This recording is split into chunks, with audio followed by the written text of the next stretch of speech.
అందరికీ నమస్కారం. చాలా ఉత్సాహభరితంగా కేరింతలతోటి ఇక్కడికి విచ్చేసినటువంటి కళాభిమానులకు, మా అభిమానులకు, హనుమాన్ అభిమానులకు ప్రతి ఒక్కరికి నా హృదయపూర్వక నమస్కారాలు. ముఖ్యంగా ఈనాటి ఈ హనుమాన్ ప్రీ రిలీజ్ ఫంక్షన్ రావడానికి దోహదపడినవి 4 కారణాలు. ఒకటి, ప్రత్యేకించి చెప్పనక్కర్లేదు, నా ఆరాధ్య దైవం. నేను చిన్నప్పటి నుంచి అన్నీ తానే అమ్మా నాన్న తర్వాత అని అనుక్షణం నేను ప్రార్థించే ఆ హనుమాన్ని సెంట్రిక్గా తీసుకుని ఆయన గురించి తెలిపే ఒక సినిమా ఈ హనుమాన్. అదొక కారణమైతే, డైపర్లో వేసుకునే స్థాయి నుంచి ఈరోజు డయాసులు ఎక్కే స్టేజ్కి వచ్చాడు నా ముందంటే, అలా అంచెలంచెలుగా ఎదుగుతున్న తేజ సజ్జ ఒక కారణం. ఈ మధ్య ఈ ట్రైలరు, ఈ టీజరు, ఈ హనుమాన్ చూసినప్పుడు అందులో నాకు చాలా ఫినెస్, ఆ ఫైనాలిటీస్, ఆ విఎఫ్ఎక్స్ కానివ్వండి, కథ కానివ్వండి, ఆ సౌండింగ్ కానివ్వండి చాలా బాగుండి ఫస్ట్ టైం ఎవరి డైరెక్టర్ అని అడిగి తెలుసుకున్నాను. ఆ 3వ కారణం ఎవరంటే సురేష్ వర్మ. అండ్ అలాగే ఇవన్నీ తెలుసుకున్న తర్వాత నాకు అనిపించింది ఖచ్చితంగా ఈ సినిమా చాలా ఫైనెస్ట్ ఫిల్మ్ అవుతుంది అని తెలిసింది.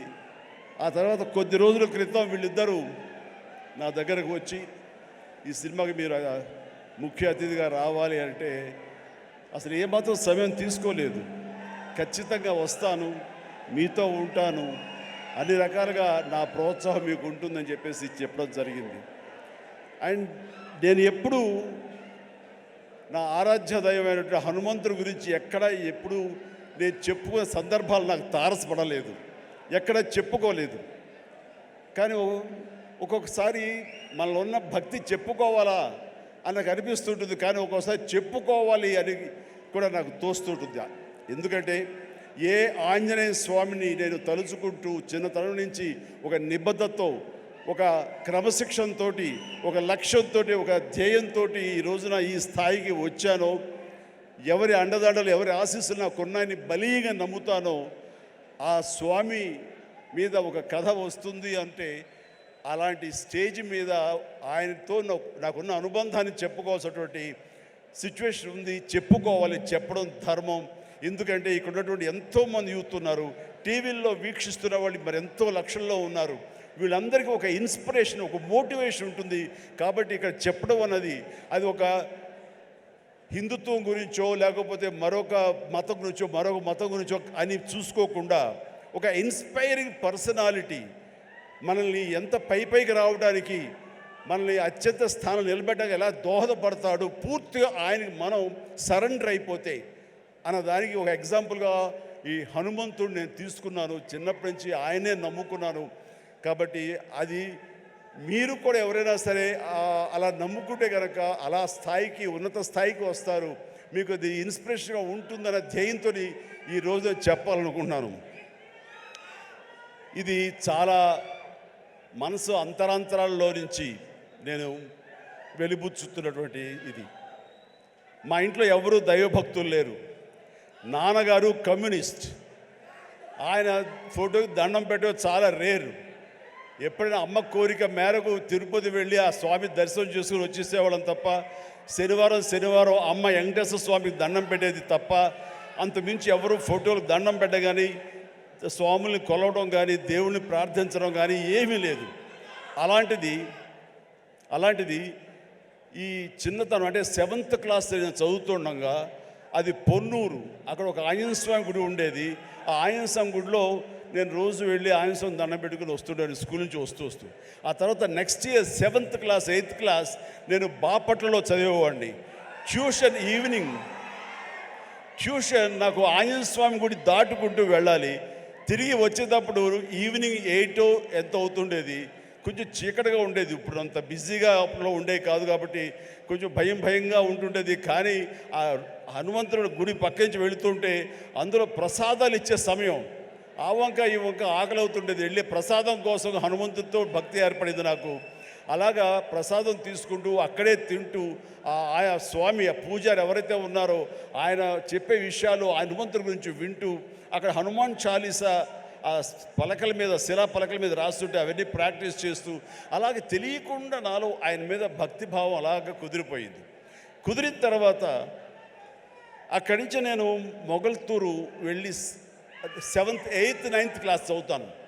ఆ సమయంలో మా ఫ్రెండ్స్ తోటి బజార్లో వెళ్తుంటే మీకు గుర్తుండి ఉంటుంది, చాలామంది ఎవరైతే విలేజ్ నుంచి వచ్చారో వాళ్ళకి బాగా తెలుసు, రోడ్డు మీద ఒక చెక్స్ ఉన్నటువంటి ఒక ఇది వేసుకుని ఒక్కొక్క చెక్స్లో ఒక్కొక్క వస్తువుని ప్లాస్టిక్ వస్తువులు రకరకాల వస్తువులు పెట్టి ఒక క్యాలెండర్ ఉండేది. క్యాలెండర్ కింద మిఠాయిలు అతికించేవాడు. సో మనం 2 పైసలు 3 పైసలు ఇస్తే ఆ మిఠాయి మనకి ర్యాండమ్గా చింపుకోవచ్చు. అది ఓపెన్ చేస్తే ఇంత పెప్పర్మెంట్ ఉంటుంది. ఆ పెప్పర్మెంట్ వెనకాల ఒక నెంబర్ ఉంటుంది. ఆ నెంబర్ చూసుకుని చెక్స్లో చూసుకుంటే ఏ వస్తువు, అది ప్లాస్టిక్ దువ్వెన రావచ్చు, ప్లాస్టిక్ అద్దం రావచ్చు, ఒక్కోసారి ఏమీ రాకపోవచ్చు. అలా చూసుకుంటే నాకు ఒక క్యాలెండర్ వచ్చింది. ఆ క్యాలెండర్ ఇచ్చాడు. ఓపెన్ చేస్తే హనుమంతుల వారి క్యాలెండర్, ప్రసన్న ఆంజనేయ, గుండె చీల్చుకున్నది. ఆ హనుమంతుడు వాడు ఏ సమయంలో వచ్చిందో ఈ రోజుకి మా ఇంట్లో అది అలా కొలువై ఉంది. ఆంజనేయ ఫ్రేమ్ కట్టి అది పూజిస్తూనే ఉన్నాను గత ఎన్నో సంవత్సరాలుగా. దాదాపుగా నాకు 12-13 సంవత్సరాలు అప్పటి నుంచి. అంటే ఏంటో తెలీదు, హనుమంతుల వారి గురించి నేను ఆయన వెంటపడ్డానా, ఆయన మీద నాకు ఒక గురి కుదిరేసరికి ఆయన నా వెంటపడ్డారో నాకు తెలియదు. కానీ నా యొక్క జీవితంలో అంతర్భాగం అయిపోయారు.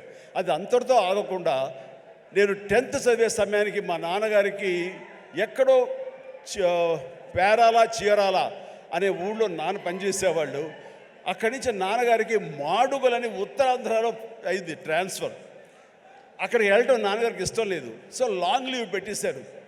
ఆయన 3 monthsలో చాలా దిగాలు పడిపోయేవారు, ఒక డిప్రెషన్ గురయ్యేవారు. నాన్న అలా చూస్తే నాకు చాలా బాధ అనిపించేది. నాన్న, మీకు దేవుడి మీద నమ్మకం లేదు, కానీ మీరు హనుమంతుల వారిని హనుమాన్ చాలీసాని 108 సార్లు చదువుతూ అలా చేయండి. వితిన్ నో టైం మీరు అనుకున్న చోట మీకు ట్రాన్స్ఫర్ జరుగుతుంది అని చెప్పేసి 15 ఏళ్ల కుర్రవాడిగా 10th క్లాస్లో నాన్నకి చెప్తే ఆయన వింటారా వినరో, ఆయన పెద్ద దేవుడి మీద భక్తి లేదు అని కొంచెం టెన్షన్గా. అవునంటావా? జరుగుతుందా? చేద్దామా? చేయనా అంటే అప్పటికప్పుడు హనుమాన్ చాలీసా నేనే ఒక చిన్న కాగితం రాసేసి నాన్నకి వచ్చాను. నాన్న 2-3 సార్లు చదివారు. ఆ తర్వాత 108 సార్లు ఆయనకి చిట్టి గారెలు ఆయన మెళ్ళో వేసి 108 గారెల్ని, ఆ తర్వాత మార్నింగ్ నుంచి ఈవినింగ్ మధ్యాహ్నం వరకు అయిపోయింది. అలా చదివేవాళ్ళు. నమ్మండి నమ్మపోండి, 1 నెల రోజుల లోపల ఆయనకి మళ్ళీ ఏ ఊరైతే కోరుతారో ఆ ఊరికి ట్రాన్స్ఫర్ అయిపోయేసరికి నాన్నకి విపరీతమైన నమ్మకం ఏర్పడిపోయింది. చెప్తుంటారు, నాకు గురువు ఎవరో కాదు, హనుమంతుడి పరిచయం చేసిన గురువు మా పెద్ద అబ్బాయి మా శంకర్ బాబు అని. నాకు చాలా ఆనందం వేసింది. నాన్న లాంటి ఒక కమ్యూనిస్టు భావాలు ఉన్నటువంటి ఒక నాస్తికుడిని నేను ఈ రకంగా దైవభక్తుడిగా మార్చానని చెప్పేసి అక్కడి నుంచి మా ఇంట్లో మా యొక్క కులదైవం ఆంజనేయ స్వామి అయిపోయారు. ఇది ఇలా ఉండంగా పేరాల అనే ఊరప్పుడు నేను డిగ్రీ అయిపోయింది. నెక్స్ట్ ఏం చేయాలి అనే ప్రయత్నంలో చెన్నై వెళ్ళి ఫిలిం ఇన్స్టిట్యూట్లో జాయిన్ అవుదాం అనుకుంటుండగా మా పెరట్లో పెరట్లో తిరుగుతుండగా నాకు ఎర్లీ మార్నింగ్ ఏదో కాయిన్ ఒకటి కింద పడి ఉంది. ఏంటనే కాయిన్ అని చెప్పేసి కాలుతో ఇలాగ అన్నాను. అది సేవండి హనుమాన్ ఇది ఉండేది బిళ్ళ. వెంటనే కళ్ళకు అద్దుకుని పొరపాడైపోయింది అనేసి చూస్తే హనుమంతుడి బొమ్మ ఉంది. అది తీసుకెళ్ళి నాన్నగారికి ఇచ్చాను. నాన్న ఇట్లాగని, అంటే నువ్వు ఏది చెయ్యాలని అనుకున్నావు కదరా, కాబట్టి అది నీకు ఒక దారి చూపించేలాగా హనుమంతుడు ఈ రకంగా కనిపించాడేమో అని పూజలో పెట్టారు. అక్కడి నుంచి నా ప్రయత్నాలు నేను చేయటం, అలాగే మెడ్రాస్ ఫిలిం ఇన్స్టిట్యూట్లో నా ప్రయత్నాలు చేయటం, అక్కడికి వెళ్తే నాకు అవకాశం రావటం. నేను వెళ్లే ముందు నాన్నగారు దీన్ని ఒక దండగా, ఒక లాకెట్, ఆర్టిన్ షేప్లో ఒక లాకెట్లో పెట్టి నా మెడలో వేశారు. అది నేను చాలా ఒక ఆశిస్తులా గారు ఒక మనోధైర్యం, అంటే జేబులో బొమ్మ ఉంటే ఎంత ధైర్యంగా ఉంటుంది ఆ రకంగా ఫీల్ అయ్యి వెళ్ళేవాడిని. అప్పటి నుంచి అవకాశాల మీద అవకాశం ఎలా వచ్చినాయో 1977 నుంచి 78 అండ్ 79 ఆ ప్రాంతంలో, సారీ 80 కదా, సారీ 78, 79 అక్కడి నుంచి అవకాశాలు ఎక్కడ కూడా ఆగకుండా రావడం జరిగింది. అంత ఆ స్వామి మహిమ అనుకునేవాడిని, ఆయన నిరంతరం పూజించుకునేవాడిని. ఆయన్ని పూజించుకునే ప్రతిసారి నన్ను ఉన్నతమైన స్థితికి తీసుకెళ్ళి స్వామి నేను కూడా అంత క్రమశిక్షణతో ఉంటాను, ఎక్కడ వక్రదారులు కానీ వంకరదారులు కానీ నేను వెళ్ళను, అంత ఒక స్థితపేదతో ఉంటాను, ఖచ్చితంగా డిసిప్లిన్డ్గా ఉంటాను, క్రమశిక్షణతో ఉంటాను, ఎప్పుడు ఆయనతో ఇంటరాక్ట్ అవుతూనే ఉంటాను, ఆయనతో సంభాషిస్తూనే ఉంటాను. అలాంటి నేను అది పెట్టుకున్నప్పుడు చాలా సినిమాలు చేశాను. నాకు తెలిసి 1980లో ఒక సినిమా తాతయ్య ప్రేమలేలు, దానికి డబ్బింగ్ చెప్తుండగా ఒక ఏవిఎం జీలో కూర్చున్నాను. ఆ తర్వాత డబ్బింగ్ చెప్పారు. ఇంటికి వెళ్ళేసరికి లోపల బిళ్ళ కనపడలేదు, ఆ పై చుట్టూ ఫ్రేమ్ మాత్రమే ఉంది. ఎంత డిప్రెస్ అయిపోయానంటే, ఏంటి నేను ఏం తప్పు చేశాను, ఎందుకు స్వామి నా నుంచి దూరం అయిపోయాడు, ఇది నాకు ఏమైనా మంచిది కాదా, అపశకునం అంటూ అసలు భోంచేయలేదు, ఏమీ చేయలేదు, తల్లడిల్లిపోయా. ఆ తర్వాత 2 days తర్వాత మళ్ళీ అదే థియేటర్కి డబ్బింగ్ చెప్పడానికి వెళ్ళినప్పుడు ఎక్కడితే కూర్చొని అక్కడే కూర్చున్నాను. అలాగే కూర్చుంటూ స్వామి దొరికితే బాగున్నట్టే కరెక్ట్గా రండి, ఆ తివాచి ఉంది కింద, అక్కడితో ఇరుక్కుపోయి మళ్ళీ స్వామి కనిపించేసరికి ఎంత ఎనలేని ఆనందం, ఎంత ఇదంటే నాకు ఇండస్ట్రీలో తిరుగులేదు, స్వామి నన్ను పరీక్ష పెడుతున్నాడు, అంతేగాని ఇంకోటి కాదు అంటూ స్వామి నేను ఎప్పుడు వదలను అంటూ ఆయన్ని పెట్టాను. మా నాన్నగారికి చెబితే ఆయన అరే చుట్టూ కొంచెం క్లాంప్స్ లాంటివి పెడదాము, సోదరు అసలు కదలదు, ఆ స్వామిని కాంక్రీట్ చేసుకుని నీలో ఉంచేసుకుంటూ అవుతుందని చెప్పేసి నాన్న దాన్ని మళ్ళీ రీడిజైన్ చేసి వేశారు. మీరు అప్పటి నుంచి సినిమాలు చూస్తే, నా ఓల్డ్ సినిమాలు, ఆ లాకెట్ ఎప్పుడు నా మెడలో ఉంటుంది.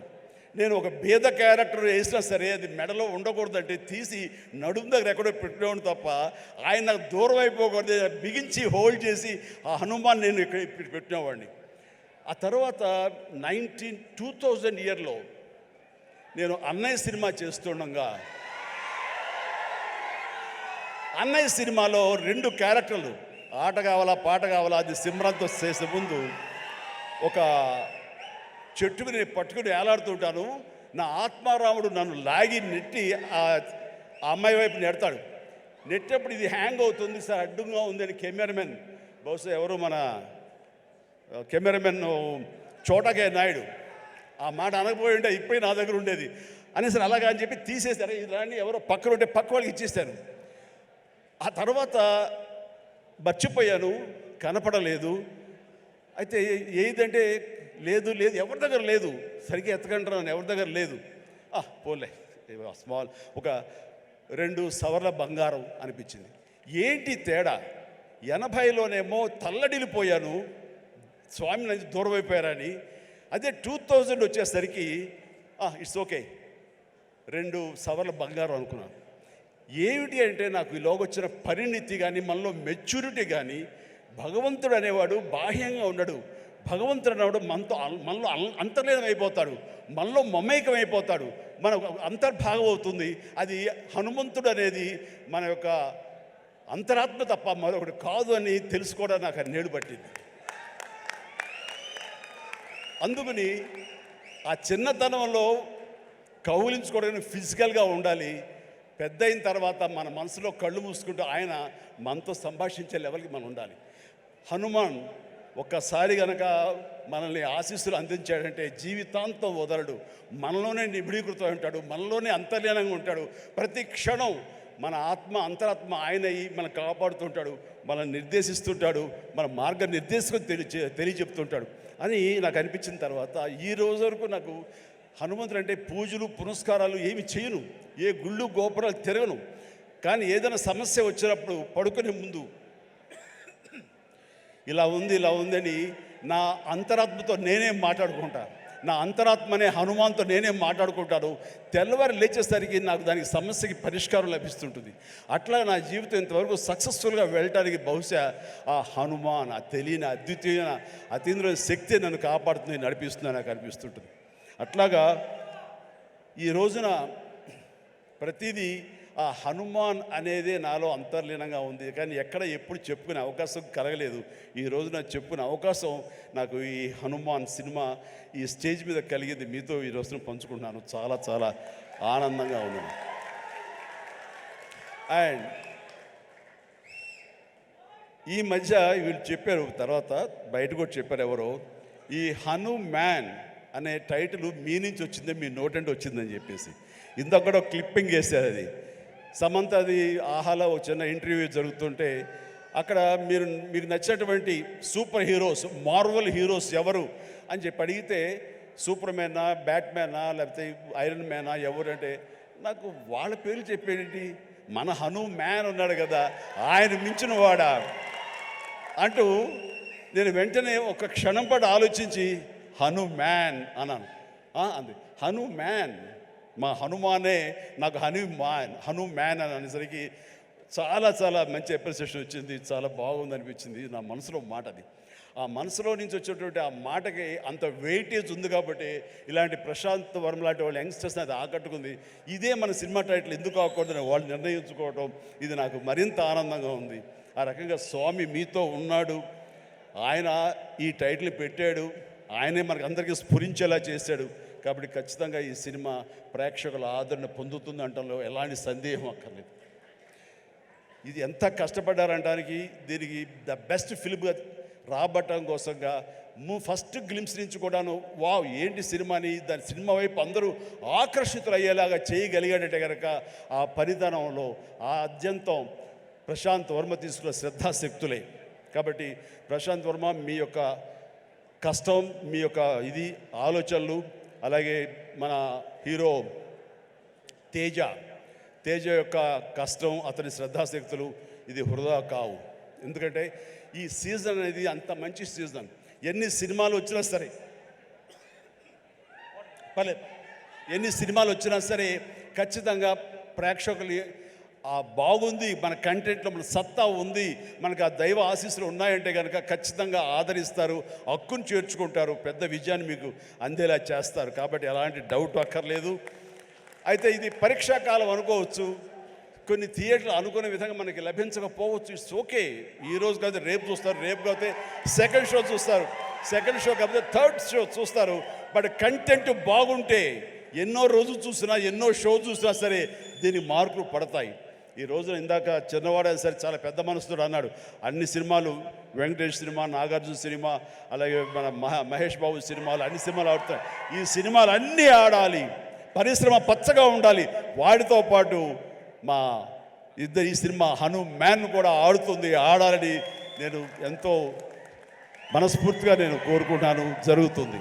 అండ్ ఇదే ఒకసారి నేను దిల్ రాజుతో అన్నాను, దిల్ రాజు ఏంటి మన 2016-17లో మా 150 సినిమాను బాలకృష్ణ గారి సినిమా ఇంకోటి రిలీజ్ అయినప్పుడు ఏంటి మళ్ళీ ఈ సినిమా రిలీజ్ చేస్తాం, కొంచెం డిలే చేయొచ్చు కదా అని అంటే, సార్ అలా కాదు సార్, మా కంటెంట్ బాగుంటుంది, శతమానం భవతి అని, మీ పెద్ద సినిమాలు మధ్యలో ఈ సినిమా ఆడకుండా పోదు సార్, ఏం పర్వాలేదు అన్నాడు.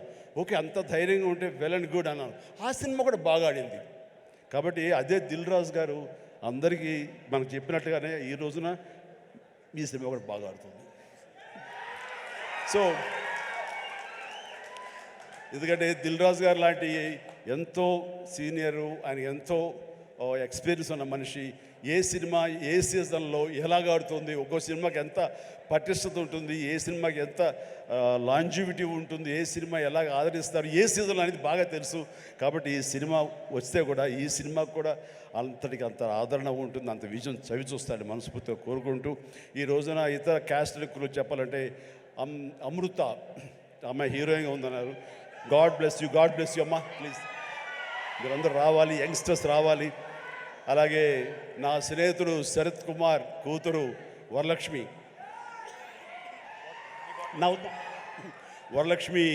శరత్ కుమార్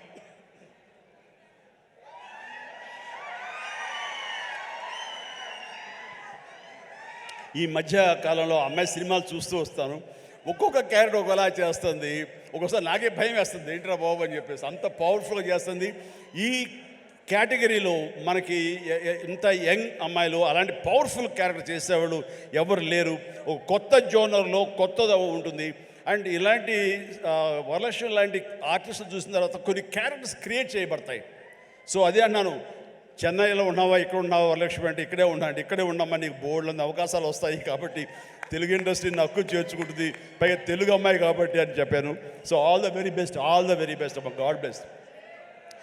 అలాగే విలన్గా చేసినటువంటి వినయ్ చాలా వెరీ పవర్ఫుల్గా చేస్తారు. Vinay please please please please stay stay stay. Vinay wonderful, you look damn good like A Hollywood, you look A Hollywood villain and you have your own mark and you will have your own market here. Definitely all the very best. And ప్రతి ఒక్కరికి నేను మనస్ఫూర్తిగా అందరికి చెప్తాను. And Niranjan Reddy గారికి కూడా నా హృదయపూర్వక అభినందనలు. ఈ సినిమా గురించి ఫస్ట్ నాకు పరిచయం చేసిన ఎవరో తెలుసా మా సినిమా షూటింగ్లో? Any guesses?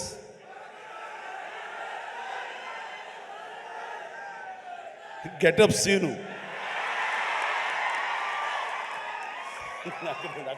దగ్గర రాకు అండ్ గెటప్ సీను. సార్ ఒక సినిమా చేస్తున్నాను సార్ నేను, మీరు హనుమంతుల భక్తులే కాబట్టి మీతో షేర్ చేసుకోవాలని. ఏం సినిమా? ఎవరు? మన తేజ తెలుసు కదండి, తేజ చేస్తున్నాడు, ఇలా ప్రశాంత్ అని డైరెక్టర్, ఏమంటే భలే ఉంది అని చెప్పి సినిమా గురించి సినిమా గురించి చెప్తాడేమో అనుకుంటే తన గెటప్ తన క్యారెక్టర్ గురించి చెప్తూ వచ్చాడండి. మొదటి వరకు బాగుంది, తర్వాత నిన్ను ప్రమోట్ చేసుకోవడం నాకు కొంచెం ఇంకా బాగుంది. సో అంటే ఒక సినిమాలో బాగుంది అంటే ఏ క్యారెక్టర్ ఇచ్చినా సరే అది అంతగా అలరిస్తుంది అని ఆ సంతోషం నాతో పంచుకోవడం తెలుస్తుంది.